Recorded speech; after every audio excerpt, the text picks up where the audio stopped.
Today I want to talk about a term invented by a man named Eckhart Tolle known as the pain body. I'm going to talk about what it is, how it ends up in us, why it's a reason that pain becomes a chronic fixture in our bodies and lives. I want to talk about how we can heal the pain body in 4 steps, and in dissolving the pain body, how we also heal. We end up healing physical, mental, emotional pain as well as advancing our spiritual growth and evolution. Hi, I'm Dr. Jay Eaker from the BioSoul Integration Center here in Louisville, Colorado, and I want to welcome you to my channel where my goal is to help people feel completely, express fully, and live authentically. So if you could please subscribe to my channel, give me a thumbs up, click the bell if you want to make sure you get notified when I make a new video, and also all of that stuff helps people who are looking for this information. It helps them find it. So, you know, when people end up reaching out to me for help, often it's pain of some sort that has prompted them to do so. And pain can be physical, and it can be psychological, and it can also be spiritual. And even when it seems obviously physical, I might ask questions about what's going on in their lives, any new things going on, like new relationships, new jobs, new location, any new stresses, any recent losses of any sort, because no matter how obvious it seems, physical pain is not separate from psychological and spiritual pain. They're twisted and tangled together in a kind of knot. For instance, research shows that while the brain does seem to process different kinds of pain differently in the structure of the brain, physical pain, for instance, and emotional pain, they share much of the same circuitry in the brain. So if you think about it for a second, I bet you might notice that your experience bears that out as well. So physical sensations associated with back pain, they'll be tangled up with the emotions and the thoughts related to what that back pain means to you. Maybe you have resentment about a past event that you perceive as the cause of your back pain, like a car accident or an injury at work. Even if you've broken your arm in a fall, something that obviously is physical in nature, there's going to be thoughts and emotions that are tied into that injury. Maybe you're worried about the effect your pain or the injury will have on your ability to do your work, or play with your kids, or participate in other things that you love to do in the future. And if you pay close enough attention, you'll notice that your relationship to the psychological factors actually plays into your experience of the physical pain. Likewise, when we're experiencing psychological pain, the associated emotions and thoughts, they'll be interwoven with varying degrees of unpleasant physical sensations that are involved with that pain. For instance, if you've ever experienced a tough breakup, or you've lost someone who is close to you, you know that the resulting emotional pain and anguish, it has a physical component to it. And that physical component is called heartache, because it actually hurts in a physical way. So again, if you look closely, you'll find that your experience of the psychological pain is impacted by the way that you relate to the physical components of that pain. And then there's spiritual pain. At its core, spiritual pain is the embodied sense that there's something fundamentally wrong with our humanness. There's something wrong with us. There's a way in which this deeply held belief, it affects our ability to connect with our gifts and share them with the world. It keeps us from accomplishing the unique purpose that each one of us is put here to do, because we're each put here to do something. And so when people urgently come to see me with physical pain or psychological pain, I find that often the underlying problem is actually this, that they're fundamentally sort of lost, or feel, not on track with their lives. And that underlying feeling makes all of their other pain 10 times worse. So when I can show them that actually they're right on track, and that the pain can actually be used to help them find their way back, it creates a huge release on all levels. And even if the physical and psychological pain is still present, it tends to sort of drop into the background. And the point is that physical and psychological and spiritual pain, they always manifest simultaneously, overlapping, intermingling, and twisting into a kind of psychosomatic knot.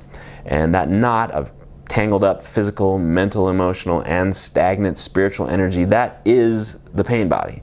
And in general, the whole pain body is going to need to be considered if we expect the physical injury, the psychological wound, or the spiritual sort of stuckness to completely heal without leaving some sort of residue that kind of comes back and resurfaces in our bodies and lives later on.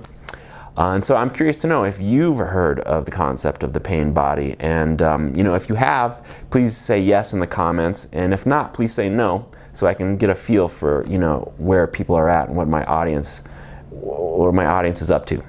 In the last video I talked about the shadow work and the shadow self, and I'll put a link to that video somewhere here, but I feel like the pain body is kind of similar to the shadow. It just involves some different terminology.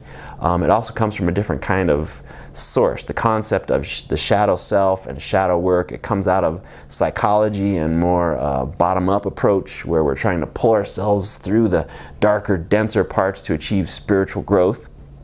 But the concept of the pain body, on the other hand, it's born of a more spiritual, sort of top-down approach, where we're kind of connecting with our more authentic spiritual nature first, and then we're kind of letting that sort of trickle down and transform our darker, denser parts. And so, as I mentioned earlier, the concept of the pain body, it was invented by this man named Eckhart Tolle. And just to talk a little bit about Eckhart Tolle, he's one of the most well-known spiritual teachers today. He's written some very popular books: The Power of Now, A New Earth, which I have somewhere. Oh yes, A New Earth. A New Earth. I highly recommend it.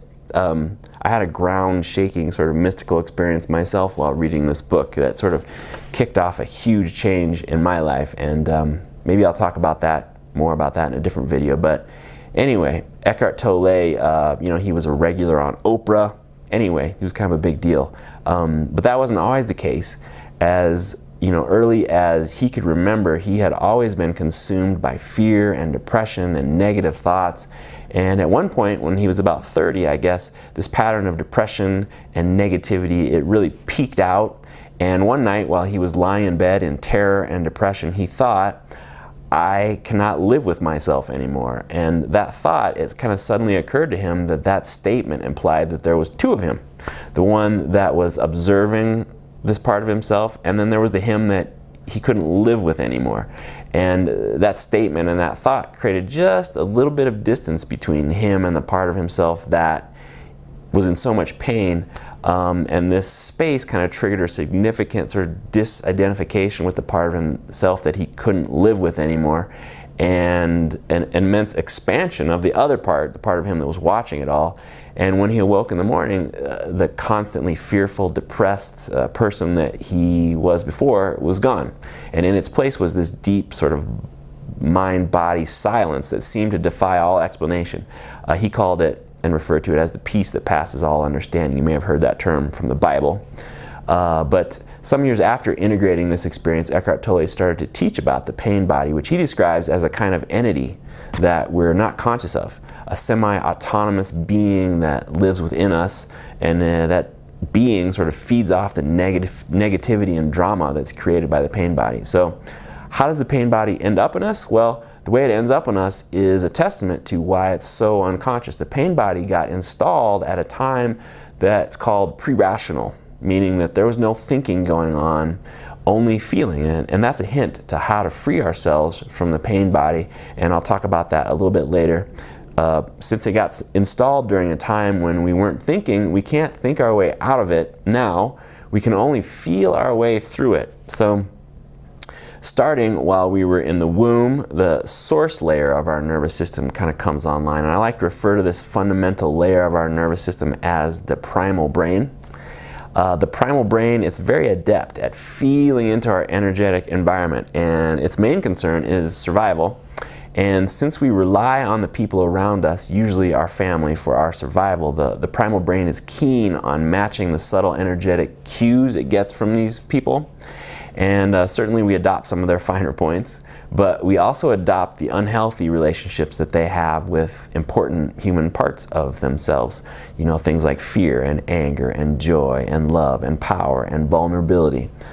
These are relationships that their primal brains adopted from their parents, and so on and so forth. So this is how there's this sort of collective pain body, in a way in which the different collective pain bodies get passed down to everyone when they become human.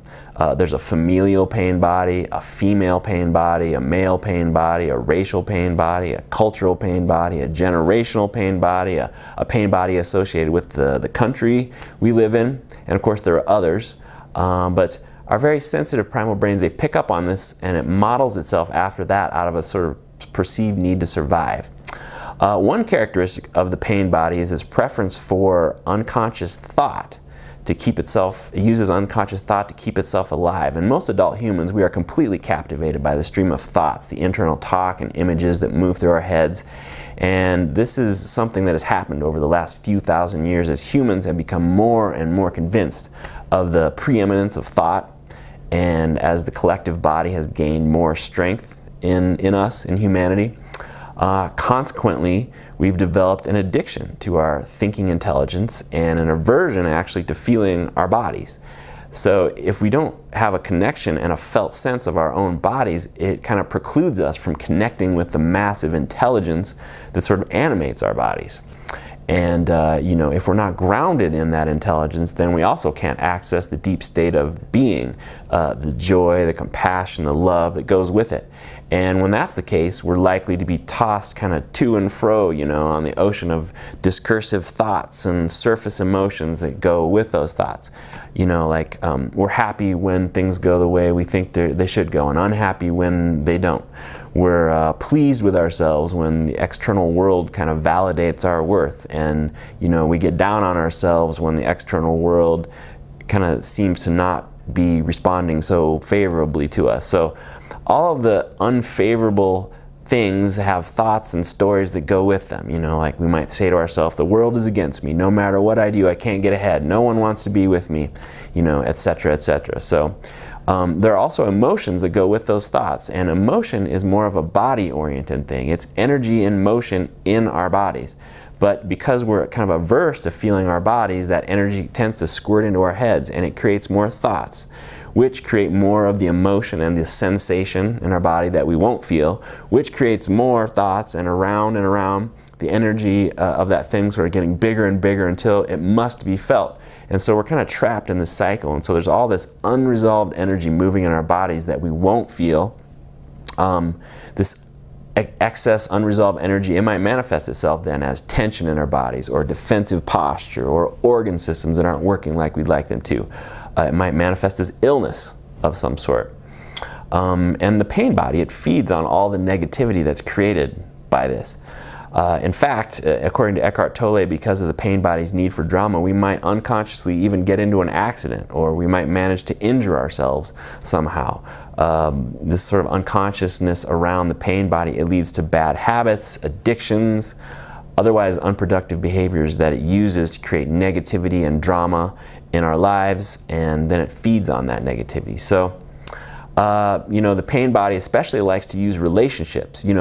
Sometimes my wife and I, we get into a bad mood, or we get otherwise under-resourced, somehow hungry or tired. And when this is the case, we tend to trigger our respective pain bodies, and we get into an argument, and we find ourselves saying things to each other that are, basically designed to hurt each other, unfortunately. And but this is the pain body speaking. Not that you shouldn't be responsible for being an a-hole, but in those moments we don't really realize that the pain body is kind of taken over, and we've kind of identified with it.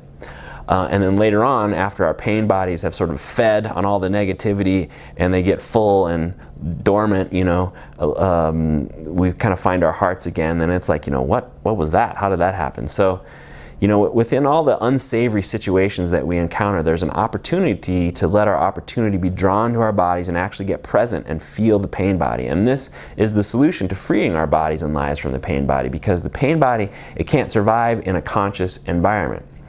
And so how do we free ourselves from the pain body? So whenever we catch ourselves thinking about conflict, anger, betrayal, jealousy, worry, anxiety, etc., we can stop and think, what's driving these thoughts? Are they based on hurt? Is it based on anger? Is it based on fear? And then once you've identified the emotion that might be driving your thoughts, bring your attention to your body and see if you can pinpoint the flavor of that anger or fear or whatever the emotion is. Pinpoint it in your body and see how it feels. And that's it. Every nanosecond that you can sort of let your attention rest on the sensations in your body, the pain body is not running the show. And in fact, you're digesting that energy and turning it into fuel for your healing. One step further would be to bring your heart, breathe your heart into that energy. Breathe the energy into your heart. You might even thank it for being there. Thank it for helping you connect with your authentic self. Breathe into it. Have compassion for it like you would like any sort of young, immature being. And that creates something called presence. And if you keep doing that, the pain body will gradually dissolve, and you'll find that it doesn't have the power over your body and your life the way it used to. You'll have less physical and psychological pain. Believe it or not, your posture will actually improve. You'll get sick less. You have more access to your authentic nature, which is love, compassion, and joy for yourself, and compassion for yourself and others. Feel more connected to yourself and to others, and the relationships you're in. More connected to nature and God, experience more flow in your life, feel more connected to your purpose, more aware of your unique gifts, and have a greater passion to share them with the world. So as you can see, getting present, bringing presence to the pain body, it'll have a huge positive impact on every area of your life, and not the least of which is your spiritual growth, but it'll also help decrease physical pain and psychological pain. So if you found this interesting, please like it, please share it, please pass it along to people who might be interested, and I look forward to helping you express more life in the next video. Have a great day.